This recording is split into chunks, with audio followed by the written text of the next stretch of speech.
So hello you all, welcome back to my channel. सो आए दिन I get a comment कि जो हमारे मार्क्स है वो मॉक में 120 या 130 पे रुक गए हैं, 112 115 मार्क्स आ रहे हैं या कई बार 100 से भी बिलो बताते हैं आप लोग मार्क्स। तो आज इस वीडियो में ना इस कंसर्न के बारे में बात करेंगे। बहुत डिटेल में मैंने वीडियो बनाई है एंड अगेन एज़ यूजुअल जितनी मेरी ये फेस टू फेस वाली वीडियो होती है इनमें मैं अपना पूरा पास्ट खंगाल डालती हूँ देखने के लिए कि हाँ जिस टाइम पे मेरी ऐसी सिचुएशन थी तो मैंने कैसे सिचुएशन में उभरी हूँ या फिर इस सिचुएशन में मैं क्या गलतियाँ करती थी जो ये चीज़ें देखने मुझे भी फेस करनी पड़ी या फिर ये लोग कर रहे हैं तो क्या ऐसी चीज़ें, मैं उन चीज़ों को पूरा ध्यान से ऑब्जर्व करती हूँ then I shoot this video.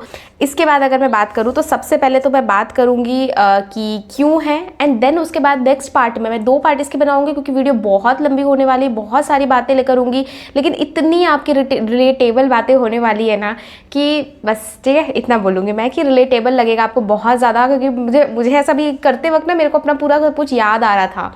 ठीक है, तो अब ना पार्ट 2 में बात करेंगे कि कैसे इसको कर सकते हैं। मैं बिल्कुल कम गैप पे दोनों वीडियो डालना करूँगी, इवन बिना गैप के, यानी एक दिन डाली तो दूसरे दिन पार्ट 2 डाल दूँगी, ऐसा सोच रही हूँ बट लेट्स सी क्या करूँगी उस हिसाब से।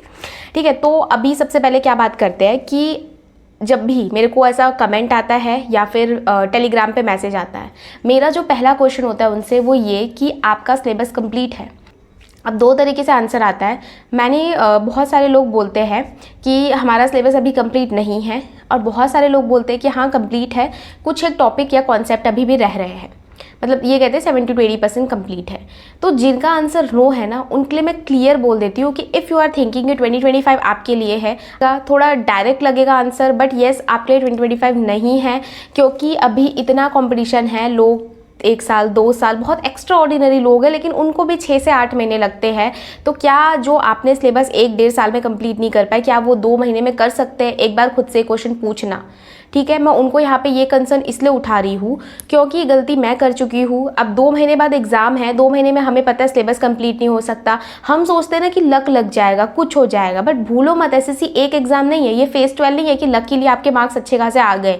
ये आपका मेन्स एग्ज़ाम होगा तो तब क्या करोगे अगर आपका सिलेबस अपनी कंप्लीट नहीं है तो, और किसी तरीके से अगर प्री क्लियर हो गया ना तो मेन्स का जो टाइम होगा ना वो इतना डिप्रेशन वाला टाइम बन जाएगा आपके लिए, क्योंकि टाइपिंग, कंप्यूटर, फिर इतना सब कुछ पढ़ना, 2 घंटे का मॉक देना, उसको एनालिसिस करना, तो सब कुछ वो चीज़ें ख़राब ना हो ना, उससे 10 गुना बेटर है आप 2026 के लिए प्रिपेयर कर लीजिए। ये 2 महीने भी वेस्ट नहीं होंगे और 2026 के ये 2 महीने आपके खास तौर पे यूज़फुल रहेंगे। लेकिन जिनको 2025 ही करना है तो 2 महीने में आप 20 घंटे पढ़ लो तो भी ये सब कुछ आप पे डिपेंड करता है, क्योंकि nothing is impossible in this world. आप अपना सिलेबस कंप्लीट करो, मॉक लगाओ, जिस तरह से कर सकते हो प्लानर बना के करो बस।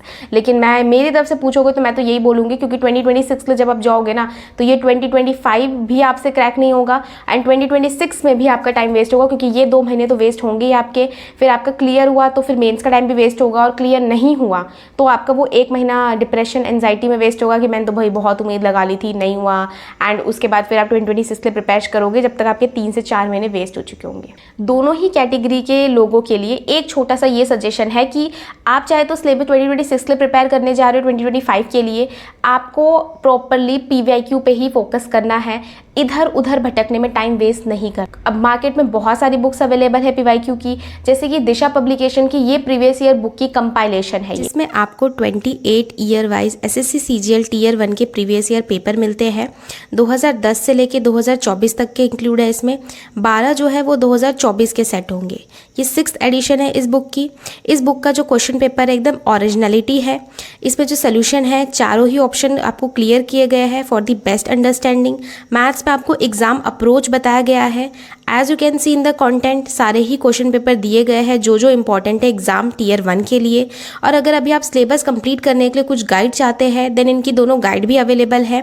2 इंग्लिश एंड हिंदी दोनों ही मीडियम में है, जो कि Tier 1 एंड Tier 2 दोनों ही एग्जाम के लिए कवर करता है। आपको 3500 से भी ज़्यादा MCQ मिलते हैं। 2015 से लेके 2025 तक के सारे प्रीवियस ईयर इसमें अवेलेबल है। तो इन सभी बुक का लिंक ना मैं डिस्क्रिप्शन में डाल दूंगी, एक बार चेक ज़रूर कर लीजिएगा, अपनी प्रिपरेशन को बूस्ट कर लीजिए अच्छी तरीके से। अब जिनका सिलेबस कंप्लीट नहीं, उनके लिए मैं ये कहूँगी कि आप 60%, आपको पता है ना आपका क्या कंप्लीट नहीं है, तो एक शीट लेना, उस शीट पे पहले तो लिख लेना आपका क्या क्या कंप्लीट नहीं है, आपको क्या क्या करना है। इवन कुछ ऐसे चैप्टर जिनको आपको रिवीजन करना है तो एक रिवीजन का अलग से बक्सा बना लेना, उसमें लिख लेना ये चैप्टर मुझे रिवीजन की भी ज़रूरत है, कंप्लीट है बट रिवीजन की भी ज़रूरत है अभी, ठीक है। उसके बाद क्या करना है आपको, दिन का 60% टाइम, यानी मान लो आप अगर 10 घंटे पढ़ते हो तो दिन का 6 घंटा आपको देना है आपके सिलेबस कंप्लीटिशन पे एंड प्रॉपर की जो आपका रह रहा है वो, या जो बंच में चीज़ें करनी है वो सब के लिए।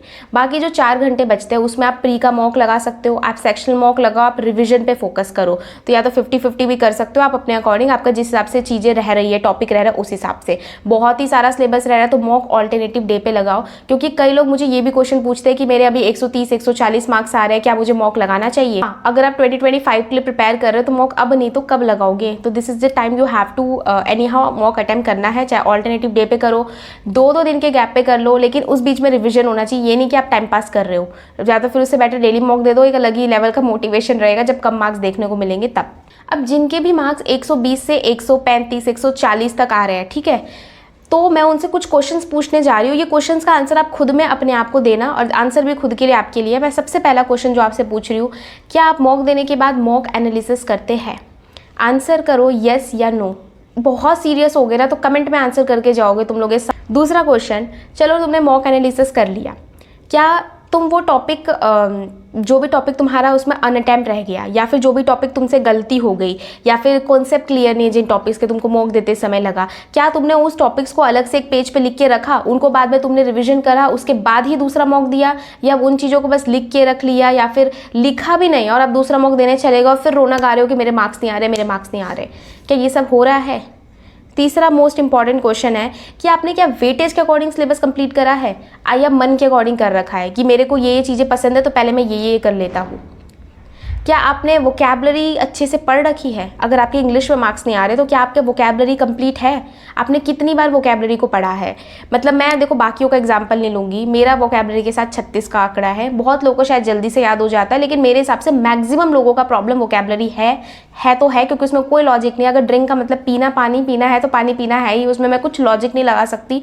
बहुत लोग निमोनिक्स लगाते हैं, मेरे को निमोनिक्स कुछ चीज़ों में काम कर गया, जैसे परसिक्यूट था तो मैंने उसको ऐसे करके याद रखा है कि वो परसों क्यूट लग रही थी, उसको बार बार ये चीज़ बोल के लोग इरिटेट कर रहे हैं।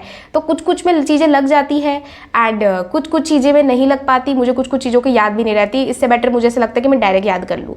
लेकिन हाँ, मुझे रूट वर्ड पसंद है, तो क्या आपने रूट वर्ड की हेल्प से वोकैबलरी याद करी है? क्या आपने जीके पे प्रॉपरली सिलेबस कंप्लीट किया है? जीके को जो टाइम देना चाहिए आपने वो दिया है, या आपने बस नोट्स बना के रट के चीज़ों को रख लिया कि आपने उन चीज़ों को रिविजन किया है? ये सारे क्वेश्चन मैं आपसे पूछ रही हूँ, एक बार खुद से आंसर कर लेना। अगर इन सब में से आपको खुद पता चल जाएगा आपके 120 से 140 के बीच में मार्क्स क्यों अटके हैं, क्योंकि पिछले साल तक मेरे भी मार्क्स अटके हुए थे।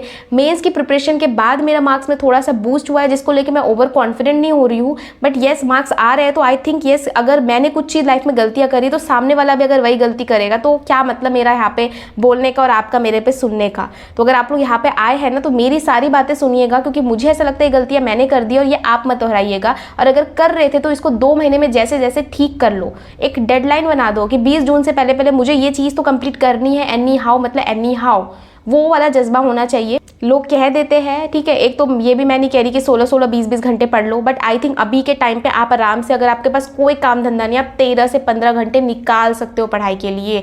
अब 2 महीने बचे एग्जाम में, आपके पेरेंट्स भी सपोर्ट करेंगे, सब सपोर्ट करेंगे।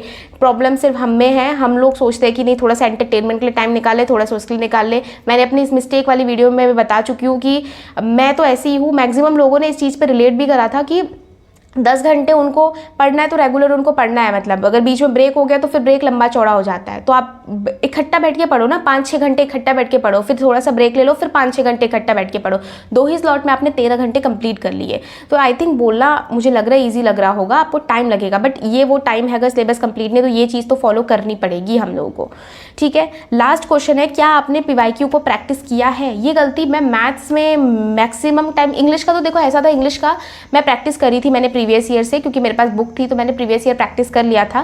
बट मैथ्स का मैंने प्रीवियस ईयर उतना प्रैक्टिस नहीं करा था जितना चाहिए था, या चैप्टर वाइज चीज़ों को नहीं करा था। तो ये कि आपने प्रीवियस ईयर प्रॉपरली अच्छी तरीके से प्रैक्टिस किए हैं, एटलीस्ट एक बार भी तरीके से किया है? क्या आपके पास सारे फॉर्मूले, क्या आपको मैथ्स के रटे हुए हैं? क्या रीजनिंग के कुछ एक ऐसे चैप्टर जो बहुत कम आते हैं, या फिर नंबर सीरीज, कोडिंग, डिकोडिंग, ये सब आपके क्लियर है? तो ये सब सवाल खुद से पूछो, कमी कहाँ रह रही है, ये सिर्फ इसका आंसर सिर्फ आप जानते हो। लेकिन इस चीज़ को मैंने कैसे सुधारा है, मैंने किस चीज़ से बाहर आया, इस चीज़ के ऊपर हम बात करेंगे, जिस तरह मैं पार्ट 2 लेकर आऊँगी बहुत ही जल्द, मतलब 1 से 2 दिन के गैप पे मैक्स टू मैक्स, कल या परसों मोस्ट प्रोबेबली वीडियो में अपलोड कर दूंगी। तो आज के लिए इतना ही रखते हैं, मिलते हैं किसी अगली वीडियो में। इन सब क्वेश्चन का पहले आप लोग आंसर करिए, उसी अकॉर्डिंग मैं आप लोगों को फिर सोल्यूशन भी दूंगी। तब तक ले बाय बाय, मिलते हैं किसी अगली वीडियो में।